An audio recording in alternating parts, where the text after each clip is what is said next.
by मजबूती की बेजोड़ पहचान ASR 600 GMT बार, सुरक्षा ज्यादा, मजबूती का वादा।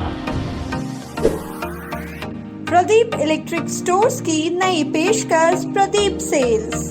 विश्व स्तरीय फैंसी लाइट्स, इलेक्ट्रॉनिक आइटम्स, डेमरो का फर्नीचर समेत अन्य इलेक्ट्रिक उत्पाद। पता Makatpur road, Giridih. Crest care multi specialist hospital, Dwarpahari road, Jamua थाना के निकट, गिरिडीह।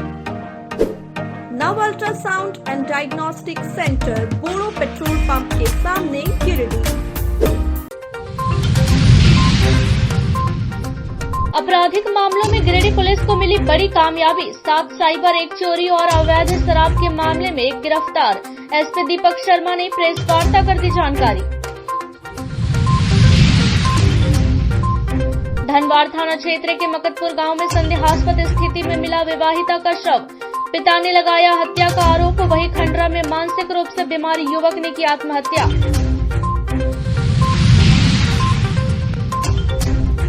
गिरिडीह विधायक और उपायुक्त ने सावित्रीबाई फूले किशोरी समृद्धि योजना के प्रचार प्रसार के लिए हरी झंडी दिखाकर रथ को किया रवाना।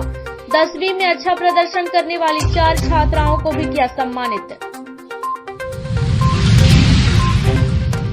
और संवेद शिखर में प्रदेश भाजपा के 2 दिवसीय प्रशिक्षण सत्र की हुई शुरुआत। राज्य भर के दिग्गज भाजपाइयों का हुआ जुटान। संवाददाता सम्मेलन में राज्यसभा सांसद आदित्य साहू ने बोला, राज्य सरकार पर हमला।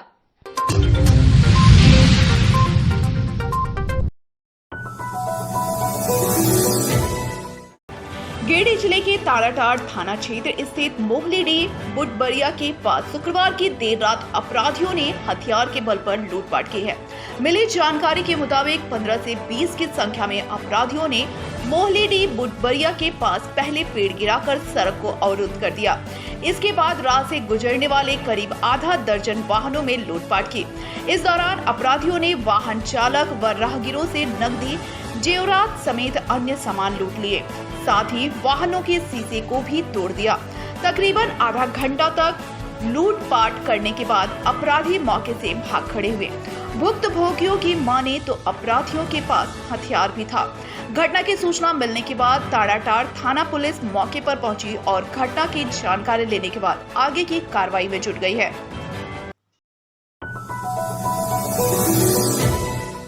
पुलिस ने एक साथ 4 कांडों का उद्भेदन करते हुए 9 अपराधियों को गिरफ्तार कर जेल भेज दिया है। पुलिस को मिली इस कामयाबी में 7 साइबर क्रिमिनल है। इनके पास से पुलिस ने नकदी समेत कई ATM कार्ड, करीब 17 मोबाइल, दर्जनों सिम कार्ड भी बरामद किया है। दूसरा मामला हाई प्रोफाइल चोरी का है, जो दिल्ली के मॉडल टाउन इलाके का है। इस कांड के एक आरोपी को देवरी पुलिस ने गिरफ्तार किया है। इतना ही नहीं, अब एक शराब के कारोबार से जुड़े मोती साव को भी गिरफ्तार किया गया है, जो कई दिनों से पुलिस की आंख में धूल झोंक रहा था।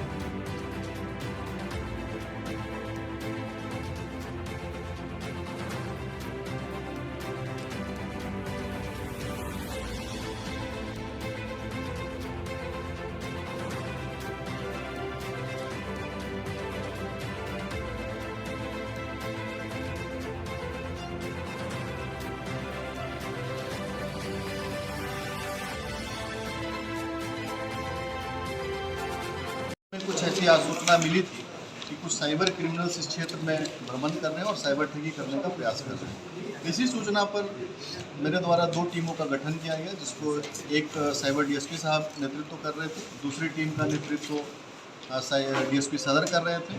दोनों टीम के द्वारा रात में सघन छापेमारी की गई अलग अलग क्षेत्रों में, जिसमें बेंगाबाद थाना से 4 साइबर क्रिमिनल्स की गिरफ्तारी हुई है और इसमें लगभग 14 phone set, 17 SIM, 1 power bank, 3 motorcycle, 2 ATM card और लगभग नकद 2500 रुपये की बरामदगी की गई है। इसी के साथ ही साइबर थाना के द्वारा महेशपुर से 3 साइबर क्रिमिनल्स की गिरफ्तारी की गई है तथा इनके पास से 7 मोबाइल, 10 सिम, 1 पावर बैंक और 1 मोटरसाइकिल की बरामदगी की गई है, जिसमें कि कई महंगे फ़ोन शामिल हैं। यहाँ तक कि आईफोन को यूज़ करके ये साइबर फ्रॉड का इस्तेमाल करते थे। सभी से पूछताछ के क्रम में यह पता चला है कि इनका जो फ्रॉड करने का तरीका था कभी अपने आप को राम फाइनेंस का कर्मी बताकर लोन देने के नाम पर ठगी करते थे, तो कभी अपने आप को स्वास्थ्य कर्मी बता करके वैसे महिलाओं से ठगी करते थे जिनके हाल में नवजात शिशु जन्म लिए। हमारा स्पष्ट एक संदेश है कि ऐसे साइबर क्रिमिनल्स को जो भी इस क्षेत्र में है उनको शीघ्र से शीघ्र चिन्हित करके और उनके ऊपर कड़ी से कड़ी कार्रवाई की जाएगी और जो भी इसके आने वाले समय में जो है छापामारी बढ़ेगी। और किन किन मामलों में सर सफलता लगी है गिरिडीह पुलिस में? देखिए, गिरिडीह पुलिस पिछले 2-3 दिनों से सघन अभियान सभी विशिष्ट क्षेत्रों में चला रही है। बगोदर थाना क्षेत्र से गुप्त सूचना के आधार पर कुछ करीब 25 से 30 लाख के पेंट चोरी होने की घटना हुई थी, जिसे कल रात उसे बरामद कर लिया गया है और उसमें काफ़ी अहम जानकारी भी मिली है। इसके अलावा हाल में ही फ्लिपकार्ट से एक चोरी की घटना घटी थी, उसमें भी जो संदिग्ध थे या जो थे उनकी भी उसको डिटेन किया गया है। आगे चूँकि उसकी जानकारी अभी हम लोग बाद में दे पाएंगे। और तीसरी जो है हमारे पास जो दिल्ली से एक टीम आई थी, उनका एक दिल्ली से चोरी करके भागा हुआ एक व्यक्ति था जिन्होंने काफ़ी गहने एवं सामान चोरी किए थे। उसकी बरामदगी गिरिडीह देवरी पुलिस के द्वारा की गई है। और गिरिडीह देवघर धनबाद मार्ग में सर ताराटाड़ के पास कल लूटपाट हुई थी, उसमें कोई आज ये जानकारी मिली है, ताराटाड़ में एक लूट की घटना घटी है, उसमें बड़की टाड़ में घटी है और उसमें बहुत सारी चीज़ें हैं जो अभी तक। धनवार थाना क्षेत्र के खंडरा में शुक्रवार की रात एक युवक ने कटहल पेड़ से झूलकर अपनी जीवन लीला समाप्त कर ली। मृतक खंडरा निवासी स्वर्गीय जानकी साहू का 35 वर्षीय पुत्र रामेश्वर साव था। घटना की जानकारी शनिवार की सुबह लोगों को हुई, जिसके बाद ग्रामीणों ने पुलिस को सूचना दी। वहीं सूचना पाकर धनवार थाना पुलिस मौके पर पहुंची और शव को पेड़ से उतरवाकर पंचनामा कर पोस्टमार्टम के लिए गिरिडीह सदर अस्पताल भेज दिया। मृतक का जीजा की माने तो मृतक रामेश्वर साव की दिमागी हालत ठीक नहीं थी। इसी बीच उसने यह कदम उठा लिया।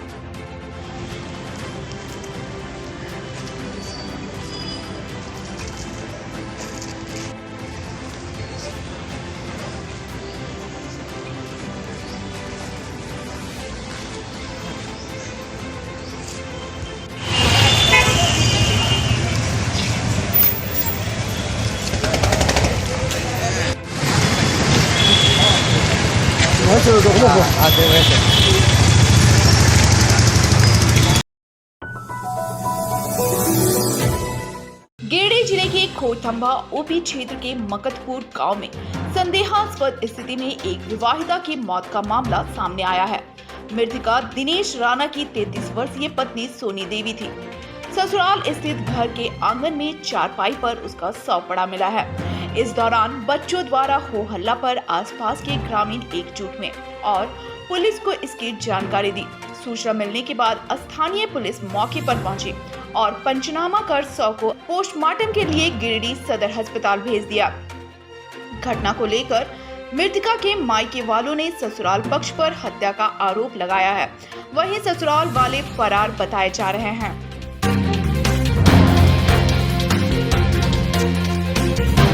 बराबर जब से शादी किए हैं तब से मैंने चलते आ रहा है, मैंने झगड़ा झमेला, समझे ना। बीच में एक बार 5-6 साल का पहले राय धनबाद थाना में बड़ा बाबू से बाउंड कुछ हुआ था। हाँ, उसके बाद कुछ दिन ठीक रहा, फिर इसी लड़ाई झगड़ा होते चलते आ रहा है। हाँ, तो रात में एकाएक फ़ोन किया कि आपका बच्ची मर गया। हाँ, अली कैसे मर गया? बोला हम नहीं कर सकते हैं कैसे मर गया। तो उसके बाद हम लोग आए, आने के बाद देखे तो कहीं कुछ नहीं। तब तक बॉडी ले आया था धनबाद थाना। यहाँ आए देखे कि कान में एक तरफ पूरा काला हो गया है और बाकी कहीं कोई तरह का मैंने कुछ नहीं देखे। हाँ, बस वहाँ से यहाँ पोस्टमार्टम भेज दिया बड़ा बाबू। 2 बार मुखिया लोग समझौता किए थे, 2 बार पंचायती हुआ है गाँव में। तीसरा में एक बार वही मारा तो पता नहीं चला। मारा है वही, और दूसरा को मारेगा? वो दमादे मारा है, उसका माँ मारी है, उसका मतलब पहले से पटरी ससुर। हाँ, पहले से भी मतलब पटरी कभी खबे नहीं करता था, बराबर लड़ाई झगड़ा होता था। ऐसा सबक हो जाए कि ज़िंदगी भर याद रहे कि हम ऐसा किया गलत काम। जैनियों की पावन तपोभूमि सम्मेद शिखर में शनिवार से प्रदेश भाजपा की 2 दिवसीय प्रशिक्षण शिविर की शुरुआत हो गई। प्रशिक्षण शिविर में राष्ट्रीय महामंत्री कर्मवीर सिंह, प्रदेश अध्यक्ष बाबूलाल मरांडी, प्रदेश महामंत्री प्रदीप वर्मा, बालमुकुंद सहाय, प्रशिक्षण प्रमुख मनोज सिंह, विधायक मनीष जायसवाल, अमित मंडल, रांची सदर विधायक सीपी सिंह, बिरंची नारायण, ढुल्लू महतो, अनंत ओझा समेत कई विधायक, पूर्व सांसद के साथ पार्टी के प्रदेश अधिकारी शामिल हैं। इस दौरान प्रशिक्षण शिविर की शुरुआत पंडित दीनदयाल उपाध्याय और श्यामा प्रसाद मुखर्जी के तस्वीर पर माल्यार्पण कर की गई। इसके बाद राष्ट्रीय गीत के साथ प्रशिक्षण शिविर की शुरुआत की गई। शिविर में पहले चरण में पार्टी के वरीय नेताओं की बैठक हुई। इसके बाद राज्य भर के 200 जिला परिषद सदस्यों को प्रशिक्षण दिया गया। बताया गया कि 2 दिवसीय यह प्रशिक्षण 7 चरणों में होगा, जिसमें पार्टी के नीतियों, कार्यक्रमों सहित सैद्धांतिक मुद्दों पर जानकारी दी जाएगी।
आदरणीय प्रदेश अध्यक्ष श्री बाबूलाल मरांडी जी एवं प्रदेश संगठन महामंत्री आदरणीय कर्मवीर जी से आग्रह है, कृपया मंच पे, कृपया आप सभी भी बाहर की जा करेंगे। गिरिडीह न्यू समाहरण न्यायालय में शनिवार को विधायक सुदेवी कुमार सोनू एवं उपायुक्त नमन प्रियस लकड़ा एवं जिला के अन्य पदाधिकारियों की उपस्थिति में जिला समाज कल्याण विभाग के अंतर्गत बेटी बचाओ बेटी पढ़ाओ योजना के तहत कक्षा 10वीं में अच्छा प्रदर्शन करने वाली 4 उत्कृष्ट बालिकाओं कृतिका कुमारी, विद्या वर्मा, मुस्कान कुमारी एवं गीता कुमारी को प्रमाण पत्र एवं किताब देकर सम्मानित किया गया और उन्हें पौष्टिक आहार के लिए फल दिया गया। वहीं 24 लड़कियों को सावित्रीबाई फुले किशोरी समृद्धि योजना का प्रमाण पत्र दिया गया। इसके साथ ही विधायक और उपायुक्त के द्वारा जिला समाज कल्याण विभाग के अंतर्गत सावित्रीबाई फुले किशोरी समृद्धि योजना के तहत प्रखंड एवं ग्रामीण क्षेत्रों में अधिक प्रचार प्रसार हेतु प्रचार रथ को झंडा दिखाकर रवाना किया गया। मौके पर विधायक सुदेवी कुमार सोनू ने कहा कि हिंगन सरकार की यह योजनाएं किशोरियों को स्वावलंबी बनाने की दिशा का पहला कदम है। सरकार ने बच्चों की पढ़ाई से संबंधित समस्याओं को दूर करने का प्रयास किया है। ड्रॉप आउट की समस्या को रोकने के लिए यह बड़ा कारगर कदम साबित होगा। वहीं उपायुक्त नमन प्रियस लकड़ा ने कहा कि सावित्रीबाई फुले किशोरी समृद्धि योजना सरकार की एक महत्वाकांक्षी योजना है। गिरिडीह जिले का प्रदर्शन इस योजना में काफी सराहनीय और अच्छा रहा है। अब तक लगभग 60,000 बच्चियों को इस योजना से लाभान्वित किया गया है।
संस्थाओं को मिलने वाले लाभ इस प्रकार से कक्षा 8 की में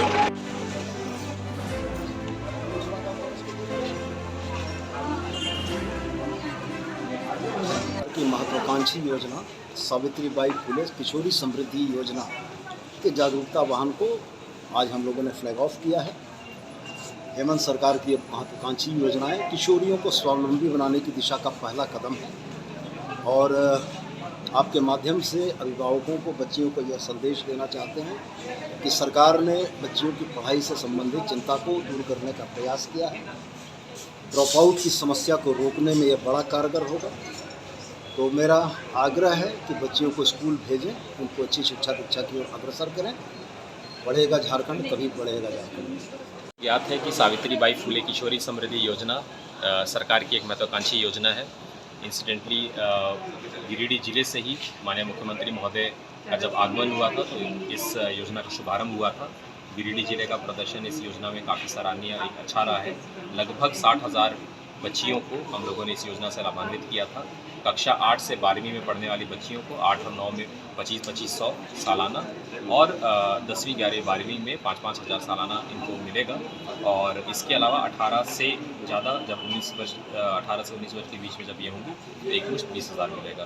कहीं ना कहीं ये बच्चियों को हम लोग स्वावलंबी तो बना ही रहे हैं, साथ ही ये फाइनेंशियल तौर पे ये इंडिपेंडेंट रहे, अपना पढ़ाई का जो वित्तीय भार है वो खुद से उठा सके। और साथ ही जो राइट टू एजुकेशन है या बेटी बचाओ बेटी पढ़ाओ का जो अभियान है, इसके तहत में ये राज्य सरकार की एक बहुत ही सुंदर पहल है। अभी आने वाले दिनों में भी हम लोग लगातार हमारी जितनी भी परियोजनाएं हैं और जितने भी हमारे आंगनबाड़ी केंद्र हैं, जो कि लगभग 2500 से ज़्यादा केंद्र हैं, वहाँ पे हम लोग ये फॉर्म जनरेट करा रहे हैं। आप सभी के माध्यम से मेरा ये अनुरोध है कि जो सेक्टर्स में जो लेडी सुपरवाइजर पर्यवेक्षिका रहती हैं, उनके माध्यम से आंगनबाड़ी केंद्र के जो भी पोषक क्षेत्र हैं उसमें जो बच्चियां पढ़ती हैं और साथ ही हमारे जो स्कूल के जो भी मास्टर हैं, उनके माध्यम से बीओ के द्वारा हम लोगों को जो भी फॉर्म प्राप्त होता है उसको हम स्क्रूटनी करेंगे और 15 अगस्त तक हम लोग लगभग 15,000 बच्चियों को इस योजना का लाभ देंगे। और आने वाले जो भी मंथ्स हैं उसमें भी हमारा लक्ष्य है कि पिछले बार 60,000 बच्चियों को हमने दिया था, इससे इस दौरान हम लोग और भी ज़्यादा बच्चियों को इसमें लाभान्वित करेंगे। झारखंड विधानसभा में बीते दिनों बाबूलाल मरांडी और आदिवासियों पर कांग्रेस विधायक इरफान अंसारी द्वारा दिए गए बयान को लेकर तीसरी आदिवासी समाज कल्याण समिति ने विधायक इरफान अंसारी का पुतला जलाया है। शनिवार को समाज के दर्जनों युवाओं ने समिति के अध्यक्ष सोनू हेम्ब्रम के नेतृत्व में सिद्धू कान्हू स्मारक से रैली के रूप में इरफान अंसारी मुर्दाबाद, इरफान अंसारी होश में आओ आदि नारे लगाते हुए तीसरी बाजार का भ्रमण किया। इसके बाद मुख्य बाजार पर इरफान अंसारी का पुतला जलाया। मुर्दाबाद मुर्दाबाद मुर्दाबाद अंसारी मुर्दाबाद मुर्दाबाद मुर्दाबाद। आदिवासियों का शोषण करना बंद करो, बंद करो, बंद करो। मुर्दाबाद मुर्दाबाद अंसारी मुर्दाबाद मुर्दाबाद मुर्दाबाद। अंसारी होश में आओ, होश में आओ, होश में आओ। अंसारी होश में आओ, होश में आओ। अंसारी मुर्दाबाद। मौके पर समिति के अध्यक्ष सह भाजपा नेता सोनू हेम्ब्रम ने कहा कि एक आदिवासी मुख्यमंत्री के राज में सत्ता में उनके सहयोगी पार्टी के विधायक द्वारा आदिवासियों पर ऐसी टिप्पणी करना अपमानजनक है। उन्होंने कहा कि कांग्रेस पार्टी कभी आदिवासियों का भला नहीं चाहती है, लिहाजा उन्होंने इरफान अंसारी से बाबूलाल मरांडी के पैर छूने और समाज के लोगों के बीच जाकर माफी मांगने की मांग की है। हम लोग पूरे आदिवासी समाज के लोग इरफान अंसारी का बयान से हम लोग काफी आहत हैं, काफ़ी नाराज़ हैं, दुखी हैं, क्योंकि उन्होंने जो कहा है पूरे आदिवासी समाज के लिए कहा है। यहाँ तक कि बाबूलाल मरांडी के बारे में भी कहा कि आदिवासी इतना तेज कैसे हो सकता है। इसलिए हम लोग इस बात का हम लोग घोर निंदा करते हैं और ये अपमानित बात है हम लोगों के लिए। इसलिए हम लोग चाहते हैं कि इरफान अंसारी जो है माफ़ी मांगे आदिवासी समाज से, बाबूलाल मरांडी का पैर छुए, ताकि हम सभी लोग आगे हम लोग आगे का जो है हम लोग जो हम लोग करना चाह रहे हैं आंदोलन वो नहीं करें। इसलिए हम लोग चाहते हैं कि वो हम सब के बीच में आकर के जो है माफ़ी मांगे। और हम यही कहना चाहेंगे कि एक आदिवासी मुख्यमंत्री का राज में जो है एक उनका विधायक होकर के इस तरह का बात को कहे, ये हम सब के लिए अपमान की बात है। वहीं अनायस हेम्ब्रम ने भी कहा कि कांग्रेस विधायक इरफान अंसारी द्वारा आदिवासियों को अपमानित करने का कार्य किया गया है, लिहाजा विधायक माफी मांगे। भाजपा नेता आदिवासी कल्याण समिति के अध्यक्ष सोनू हेम्ब्रम ने चंदवा पहाड़ी में वन विभाग द्वारा जल मीनार के उपकरणों को उखाड़ने को गलत बताते हुए कहा कि मामले में वन कर्मियों द्वारा सांसद प्रतिनिधि मनोज यादव को झूठे मुकदमे में फंसाया गया है। वन विभाग इस फर्जी मुकदमे को वापस ले, अन्यथा आंदोलन करेंगे। लोग पूरा आदिवासी समाज मिल करके आए दिन जो इरफान अंसारी आदिवासी समाज के विरोध में गलत बयान जो दिए हैं, इसके विरोध में हम लोग पूरा देश के आदिवासी लोग हम लोग इसका घोर निंदा करते हैं। और जो हमारे झारखंड के प्रथम मुख्यमंत्री जो बाबूलाल मरांडी को जो उन्होंने बोल दिया कि आदिवासी कब से इतना तेज हो गए हैं, आदिवासी तो तेज है नहीं, इन सब भाषा को लेकर के हम लोग पूरा आदिवासी समाज के लोग हम लोग विरोध करते हैं और घोर निंदा करते हैं। हम लोग सरकार से मांग करते हैं अभिलंब इरफान अंसारी अपना शिक्षा से पद से इस्तीफा दे, और नहीं तो पूरा समाज के पास माफी मांगे, तभी हम लोग उसको माफ करेंगे, नहीं तो हम कतई हम लोग माफ नहीं करेंगे। स्कूल ऑफ एक्सीलेंस +2 सरजेसी बॉस बालिका उच्च विद्यालय में शनिवार को माहौल बेहद ही खुशगवार था। दरअसल अवसर था विद्यालय में अधिष्ठापित सोलर पैनल के उद्घाटन का।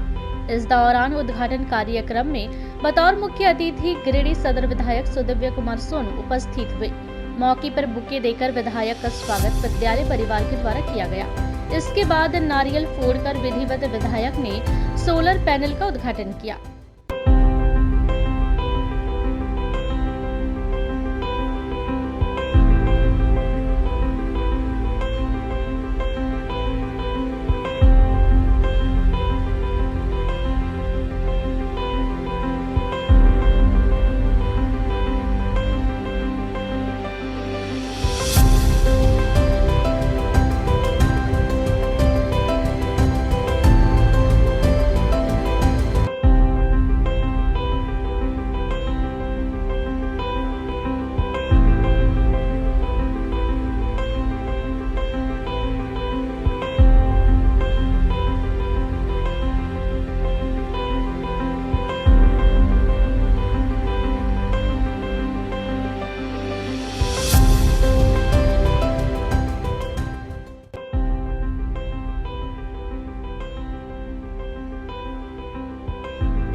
सरजेसी बोस स्कूल जो राज्य सरकार की स्कूल ऑफ एक्सीलेंस में शामिल है, हेमंत सोरेन साहब की बड़ी महत्वाकांक्षी योजना है। उनका यह मानना है कि सरकारी स्कूलों में पढ़ रहे बच्चों को भी CBSE के पैटर्न पर शिक्षा ग्रहण करने का अधिकार है और इसी को यहाँ लागू किया गया है। इसी क्रम में हर वो आवश्यक वस्तुएं, चाहे वाटर कूलर हो, चाहे निर्बाध विद्युत आपूर्ति के लिए सोलर सिस्टम हो, ये यहाँ स्थापित किया गया है। आज 50 किलोवाट का सोलर सिस्टम यहाँ स्थापित किया गया है, जिससे बच्चों को स्कूल के दरमियान किसी भी तरह के पावर कट से होने वाली समस्याओं से निजात दिलाया जा सके। सरकार ने अपने तरफ से सारी चीज़ों की व्यवस्था की है। स्कूल के टीचर्स से लेकर बच्चों से हमारी यह अपील है कि सरकार ने आपके शिक्षा से संबंधित सारी समस्याओं को एड्रेस किया है। आप पढ़ाई लिखाई पर ध्यान दें और स्कूल का रिजल्ट बेहतर करें कि सरकार भी गौरवान्वित है।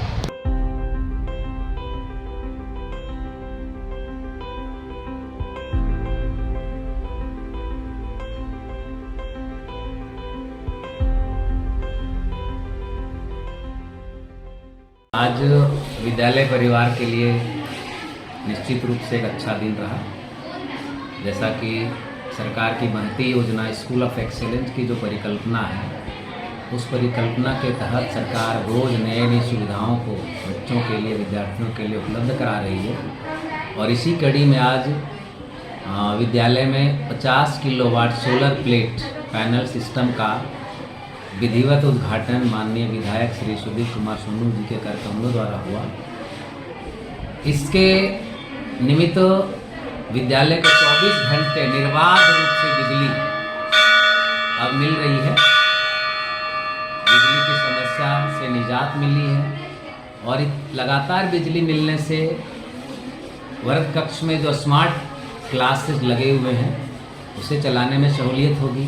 सरकार द्वारा फिल्टर, फ्रीजर, पानी पीने के लिए सुविधा, बड़े बड़े मशीन हैं, वो भी आराम से चलेगा और छात्राओं को जो सुविधाएं विद्यालय से मिल रही है उसमें एक इजाफा हुआ है। सरकार को, प्रशासन को, स्थानीय विधायक को विद्यालय परिवार की ओर से बहुत बहुत शुभकामनाएं।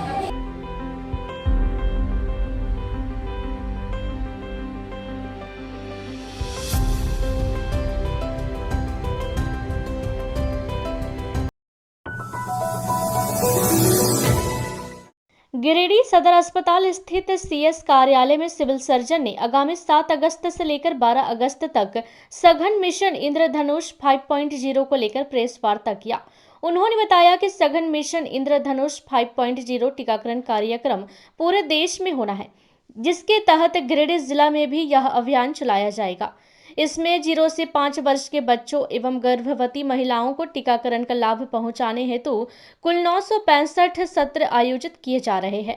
यह कार्यक्रम 3 चरणों में 7 से 12 अगस्त, 11 से 16 सितंबर एवं 9 से 14 अक्टूबर 2023 तक चलाया जाएगा। उन्होंने कहा कि इस अभियान को सफल बनाने में सबकी सहभागिता जरूरी है, इसलिए सभी जागरूक जनता इसका हिस्सा बने। प्रेस वार्ता में जिला कार्यक्रम प्रबंधक, जिला RCH पदाधिकारी, जिला जनसंपर्क पदाधिकारी एवं शहरी क्षेत्र के नोडल पदाधिकारी उपस्थित थे।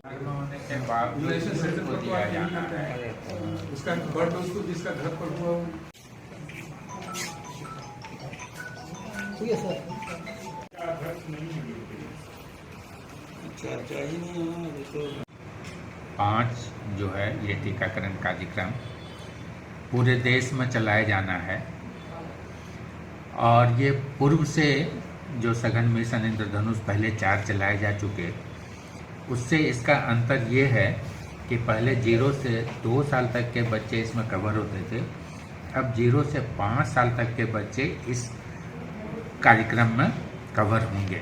इसका पर्पस ये है कि सारे बच्चे हमारे इम्यूनाइज्ड हो जाएं, ताकि जो शिशु मृत्यु दर है उसको अधिक से अधिक घटाया जा सके और अधिक से अधिक शिशु स्वस्थ हमारे यहाँ हो सकें। ये कार्यक्रम 3 चरणों में चलाया जाना है। पहला चरण है हमारा 7 से 12 अगस्त, दूसरा 11 से 18 अगस्त, 11 से 16 अगस्त और तीसरा चरण 9 से 14 अक्टूबर है। इसमें हमारे कुल जो लक्षित बच्चे हैं 6725 और कुल लक्षित महिलाएं हैं 1460। ये बच्चे ऐसे बच्चे या गर्भवती महिलाएं हैं जिनका कि कोई एक टीका छूटा हुआ है या एक से अधिक छूटा हुआ है या कुछ ज़्यादा छूटा हुआ है। इसी तरह से गर्भवती महिलाएं भी ऐसी हैं जिनका एक टीकाकरण छूटा हुआ है या ANC छूटा हुआ है, तो वो हमारे इसमें कार्यक्रम में शामिल होंगे, उनका टीकाकरण कराया जाएगा। साथ ही साथ इसके लिए जो आवश्यक हैं, हमारे 2 जिला टास्क फोर्स की बैठक हो चुकी है, सभी प्रखंडों में प्रखंड स्तरीय टास्क फोर्स की बैठक हो चुकी है। इसके लिए प्रचार प्रसार के लिए जो भी कार्य किया जाना है वो किया जा रहा है, जैसे नुक्कड़ नाटक हुआ या और सबका सेंसिटाइजेशन हुआ प्रखंड स्तर पर या फिर ग्रामीण स्तर पर या पंचायत स्तर पर, स्कूलों के साथ बैठक हुई है या और कुछ NGOs के साथ या और गांव के कुछ प्रमुख व्यक्तियों के साथ जिससे कि इस कार्यक्रम में सहयोग मिले, उनके साथ बैठक करके कार्यक्रम को सफल बनाने के लिए सारे प्रयास किए जा रहे हैं। हमारे कुछ NGOs भी जैसे यूनिसेफ और WHO इसमें सहयोग कर रहे हैं, उनके द्वारा भी प्रचार प्रसार किया जा रहा है। उनके द्वारा भी हर तरह से लॉजिस्टिक्स का या और भी जो मोबिलाइजेशन का सहयोग होना चाहिए उनके द्वारा किया जा रहा है, या और भी जिस तरह का सपोर्ट चाहिए वो कर रहे हैं हमारे साथ। जनप्रतिनिधियों से भी हम लोग अपील कर रहे हैं, प्रिंट मीडिया, इलेक्ट्रॉनिक मीडिया, सभी मीडिया के माध्यम से हम लोग अपील करते हैं कि जो छूटे हुए बच्चे हैं वो हमारे सेशन साइट पर आकर वो टीकाकरण निश्चित रूप से करा दें। शहर के झंडा मैदान में शनिवार को पंचायत सचिवालय स्वयं सेवक संघ सदर प्रखंड गिरिडीह की एक बैठक आयोजित की गई। बैठक की अध्यक्षता जिला अध्यक्ष प्रदीप पासवान ने किया। बैठक के दौरान सदर प्रखंड गिरिडीह का पुनर्गठन किया गया, जिसमें सर्वसम्मति से पंकज कुमार वर्मा को अध्यक्ष, राम प्रसाद वर्मा को सचिव और राजेश कुमार राम को कोषाध्यक्ष बनाया गया। बताया गया कि बैठक में संघ को मजबूती बनाने पर बल दिया गया। अगुवाइयों ने कहा कि 5 सूत्री मांग को लेकर अनिश्चितकालीन धरने में गिरिडीह इकाई मजबूती से अपनी भागीदारी निभाएंगे।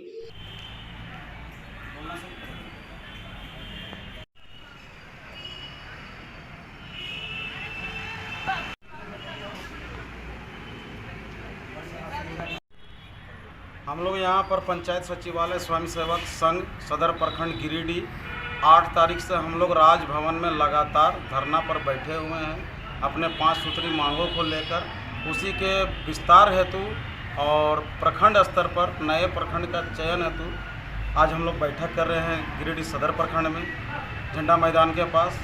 और हम लोग जब तक हम लोगों का मांग नहीं पूरा हो जाता है, राजभवन के सामने से हम लोग अपना धरना को समाप्त नहीं करना है। उसी पर अपना विचार विमर्श के लिए आज सब बैठे हुए। क्या मांग है? क्या मांग है आप लोग? हम लोग का मांग है, देखिए सर, हम लोग का बहाली हुआ था 2016 में ही पंचायत सचिवालय स्वयं सेवक।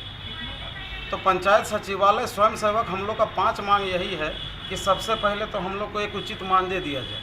जो 7 साल से हम लोग लगातार मजदूरी करते आ रहे हैं, विभिन्न विभागों में हम लोगों को काम लिया जाता है और सिर्फ प्रोत्साहन राशि पर ही जिंदा थे, और वो भी प्रोत्साहन राशि आज के डेट में बंद कर दिया। दूसरा मांग है कि हम लोग का जो नाम है उस नाम को चेंज किया जाए। पंचायत सचिवालय स्वयं सेवक के चलते हमारे मंत्री आलमगीर आलम जी को कन्फ्यूजन होता है कि ये लोग PSS नहीं RSS है। तो अभी तो मंत्री जी का अशिक्षा और उनका गलती है कि आपको PSS और RSS में समझ में नहीं आ रहा है। तीसरा मांग है हम लोग का कि अस्थायीकरण किया जाए। चौथा मांग है हम लोग का एक उचित मानदेय दिया जाए और हम लोग का नौकरी अस्थायीकरण किया जाए। हम लोग 8 तारीख से रांची के राजभवन में हम लोग धरना स्थल पर बैठे हैं। हमारी जो 5 सूत्री मांग है उसी को हम लोग सरकार से मनवाने के लिए धरना स्थल पर बैठे हैं। जब तक हमारी मांग पूरी नहीं हो जाती हम लोग धरना स्थल पर कायम। बैठक में PSS संतोष कुमार पांडे, मंगल पांडे, मुस्ताक अंसारी, दुर्वेज आलम, अनिल कुमार वर्मा, दिलीप वर्मा, सुनील राणा, मनोज साव, अजीत कुमार पांडे, लालन प्रसाद, मोहन कुमार, सीबू कुमार, महादेव लाल समेत दर्जनों कर्मी शामिल थे। तीसरी प्रखंड अंतर्गत खटपोक पंचायत के रिजनी गांव के चंदवा पहाड़ी टोला में नल जल योजना के तहत निर्मित जल मीनार को वन विभाग द्वारा उखाड़ने और उपकरणों को जब्त करने की कार्यवाही को पूर्व विधायक राजकुमार यादव ने असंवैधानिक बताया है। शनिवार को चंदवा पहाड़ी गांव पहुंचे राजकुमार यादव ने गिरिडीह उपायुक्त से पूरे मामले की जांच पड़ताल कर दोषी वन कर्मियों पर कार्यवाही करने की मांग की है। मामले में ग्रामीणों से बात कर पूरी वस्तु स्थिति को जानने के बाद राजकुमार यादव ने कहा कि ग्रामीण वर्षों से 2 किलोमीटर दूर से पानी लाकर पीते हैं। जल मीनार पूरी तरह से तैयार था। पेयजलापूर्ति शुरू ही होने वाला था कि वन विभाग के लोग उपकरणों को ले गए। इसलिए चंदवा पहरी में नल जल योजना के तहत जल मीनार में लगे उपकरणों को तोड़ फोड़ कर ले जाना गैर कानूनी और असंवैधानिक है। साथ ही न्याय उचित मांग करने पर स्थानीय मुखिया को 353 धारा के झूठे मुकदमे में फंसाया जाना दुर्भाग्यपूर्ण है। उन्होंने गिरिडीह उपायुक्त से पूरे मामले की जांच पड़ताल कर दोषी वन कर्मियों पर कार्यवाही करने और ग्रामीणों की समस्याओं को देखते हुए पुनः गांव में जल मीनार स्थापित करने की मांग की है। मौके पर मुखिया जानकी यादव, छोटी यादव, प्रकाश यादव सहित दर्जनों आदिवासी महिला व पुरुष मौजूद थे।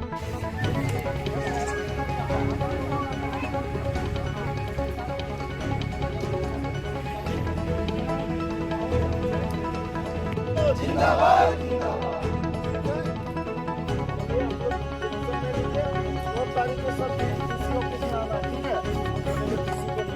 दोस्त करने वाले पदाधिकारी के ऊपर कार्रवाई करो।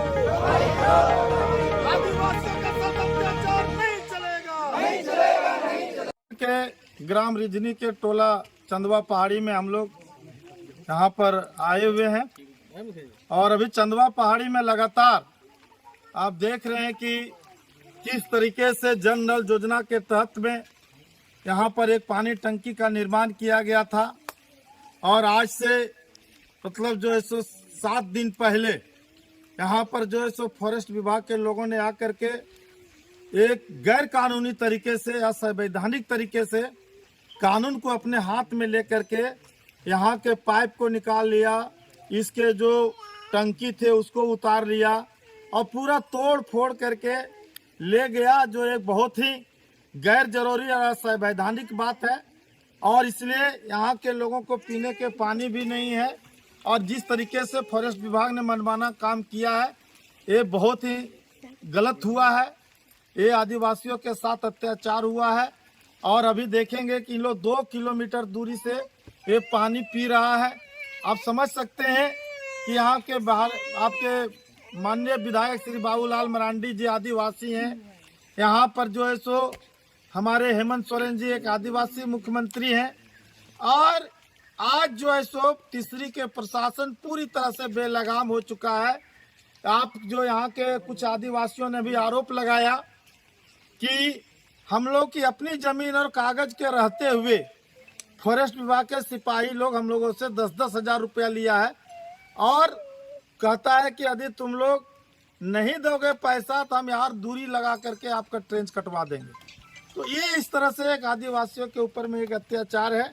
हम गिरिडीह के उपायुक्त से मांग करते हैं इस घटना का अविलंब जांच किया जाए और जो आदिवासी सूचक शब्द लेकर के लोगों के साथ गाली गलौज किया, तोड़फोड़ किया है, इन दोषी कर्मियों को यहाँ से अविलंब हटाया जाए, इन पर कार्रवाई की जाए और नहीं तो भाकपा माले चुप नहीं बैठेगा। तीर्थ नगरी मधुबन में चल रही 2 दिवसीय शिविर के पहले दिन भारतीय जनता पार्टी ने प्रदेश की हेमंत सरकार पर जोरदार हमला बोला। शिविर के प्रथम सत्र के बाद आयोजित संवाददाता सम्मेलन में बोलते हुए पार्टी के राज्यसभा सांसद आदित्य साहू ने प्रदेश सरकार को हर मोर्चे पर विफल बताया और कहा कि प्रदेश में हर ओर अराजकता का माहौल है। उन्होंने कहा कि झारखंड प्रदेश की वर्तमान सरकार गरीब, गुरबों, आदिवासियों, मूलवासियों की हितैषी नहीं बल्कि उनकी विरोधी है। इस सरकार में सबसे ज्यादा अत्याचार इन्हीं तबके के लोगों के साथ हो रहा है। उन्होंने कहा कि अपराध का ग्राफ बढ़ता चला जा रहा है, वहीं गौ तस्कर दरोगा को कुचल दे रहे हैं तो कहीं महिला को अर्धनग्न कर पीटा जा रहा है। उन्होंने कहा कि प्रदेश की जनता त्रस्त हो गई है और इसने आगामी लोकसभा चुनाव में भाजपा और इसके घटक दलों को सभी 14 सीटों पर जिताने का मन बना लिया है। 4 अक्टूबर के बीच में 81 विधानसभा में जनता के बीच जाने का काम करेंगे। प्रत्येक दिन 2-2 विधानसभा में जाने का काम करेंगे और लोगों से मिलने जुलने का काम करेंगे। स्वाभाविक है कि आज हर वर्ग, हर समाज, सब लोग त्रस्त है सरकार से।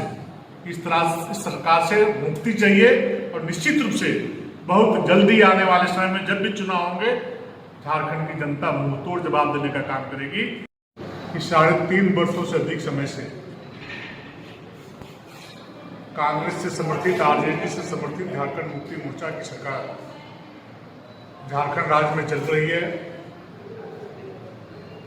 और इन 4 वर्षों में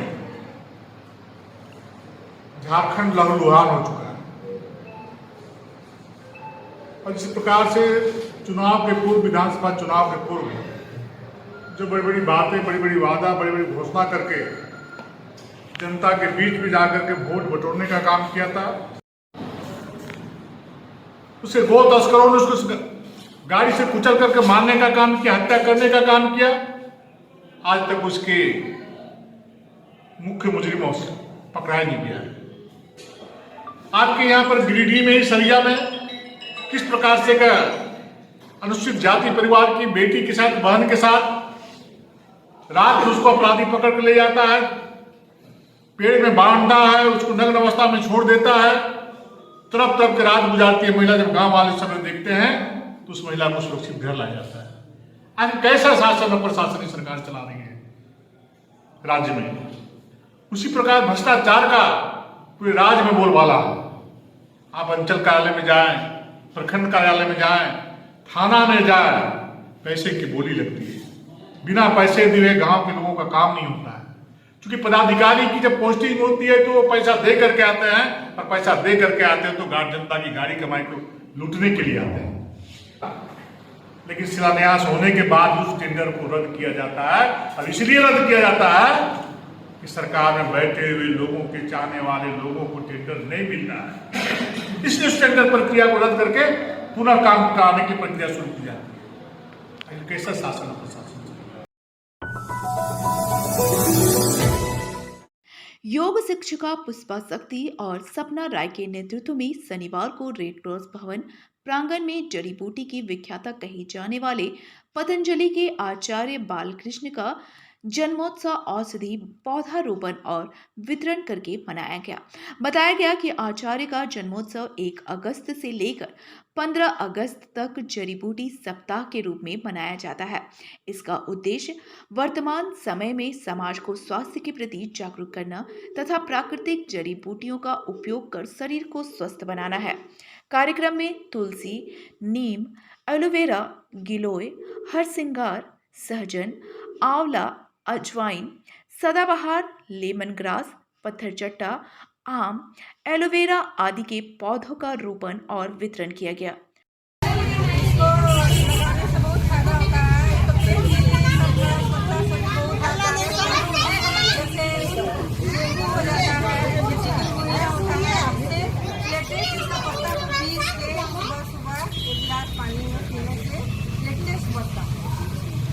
पेट के लिए जॉन्डिस है, ये भी सब फल खाया जाता है, पेट के लिए बहुत सबको पहचानते हैं आप लोग? हाँ। घर में देखे हैं है ना? तो ये सदाबहार में फूल एक वाइट होता है, गुलाबी होता है और भी थोड़ा गुलाबी होता है ना, पर्पल होता है, कई तरह का होता है। ये पौधा को घर में लगाइए और ये शुगर के लिए बहुत राहत है। इसका 2-4 पत्ता खाने से सुबह खाने से शुगर में फायदा करता है, कंट्रोल करता है। लेकिन आप लोग क्या करते हैं, ये खा लिए मेरा सारा बीमारी खत्म, ये खा। कार्यक्रम में सहयोग योग शिक्षिका रेखा सिन्हा, नव प्रशिक्षु सहयोग शिक्षिका प्रेमलता गुप्ता, मधु गुप्ता, जोशी कुमारी, रीना सिन्हा, नीतू कुमारी, ममता कुमारी, गीता कुमारी, स्वाति गुप्ता, मनमीत कौर, नीलम देवी, मिनी सिंह, आशा सहाय, झुमा चौधरी, श्वेता शाह, अनीता गुप्ता, अनीता वर्णवाल आदि उपस्थित थे। खबरों में इतना ही। कल फिर मिलेंगे अगले बुलेटिन में। दीजिए पूरी टीम को इजाजत। नमस्कार।